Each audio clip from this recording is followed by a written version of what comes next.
So now that we've calculated everything with this ray tracing, and now we got to do the ray trace. And I used Photoshop to actually do this. So I'm going to show you the overall, and then we'll take it and step through step by step how to do it.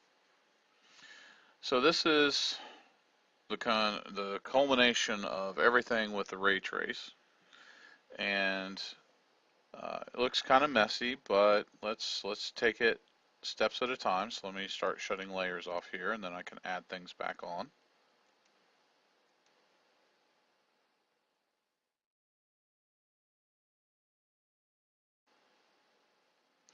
And if you have Photoshop and want to do this, you're more than welcome. Takes a little bit of time, but it's not too bad. Okay, so first I started off with a grid, and then I put a center axis and my double convex lens. Now it's not actually perfect convex, but it was just a nice shape that I was able to use. And the first thing I did was calculate my focal lengths for the lens, and I created the focal points. Notice that because it is a double convex, my focal point is on the right hand side. My mirrored focal point is on the left hand side. And now I drew my object. And then I did my first ray trace. So first I went parallel over to the axis, and then through the focus, drew that line down. And then the second was from the object through the focus, the mirrored focus, I'm sorry, down to the axis, and then parallel across. And where those two cross, I now have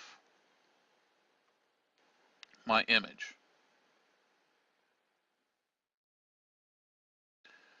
Now,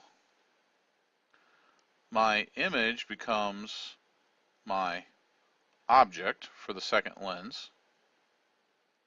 So I'm going to shut this off. Now we're done with the ray tracing, so I'm going to shut off for the first one just so that we can just focus on the second lens. So there's my second lens. And I put in my focal points. Now notice that because the focal point was negative, my focal point is on the left-hand side of the lens. My mirrored focal point is on the right-hand side of the lens. Now I can do the ray trace. Now this gets a little bit crazy here, but it's still following the same pattern. So from the tip of the object, I go parallel to the axis, and then I go back through the focal point. So there's my first ray. From the tip of the object, parallel to the axis, the vertical axis, and then from that point back through the focal point. My next one is from the tip of the object through the mirrored focal point, but I'm going to take and go parallel back from where that line crosses the vertical axis and go straight back, and there I have my second ray. So through the focal point, or mirrored focal point, then parallel.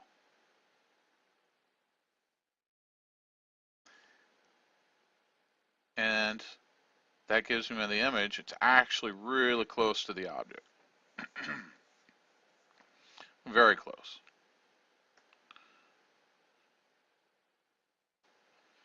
And my image now becomes the object for the third lens. So let me shut off the second lens.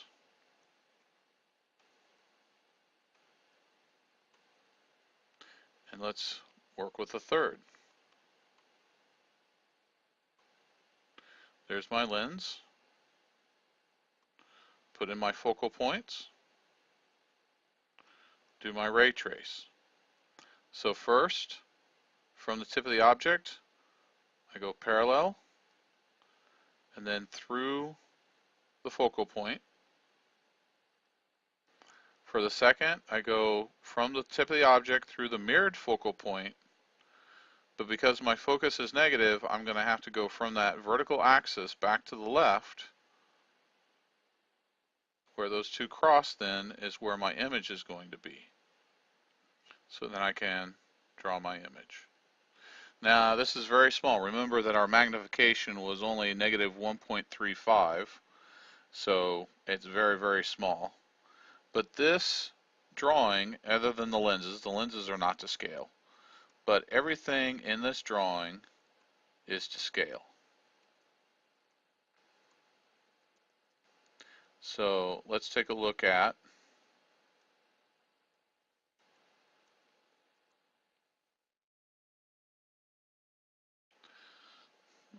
a little messy here, but let's take a look at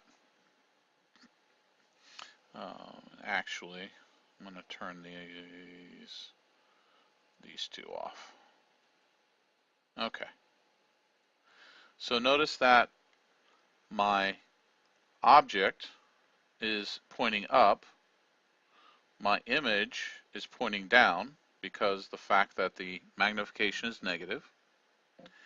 And notice that this is about 1, 2, 3, 4, 5, 6 units, and about a tenth of that in magnification. That's about 1 unit there. It's a little hard to see there, but it is close to 1 unit. So our magnification is close. And you can see that the magnification gets smaller and smaller as I go, which is what I expect from the numbers that I calculated up.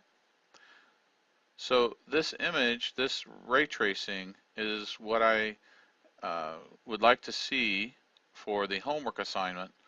Take it step by step, walk your way through it, and come up with a ray tracing that is to scale. It turns out that these blocks are 2 centimeters per block, so I had to scan it down a little bit, but it is to scale, and this way you can actually check to see if the numbers that you got and the ray tracing match each other.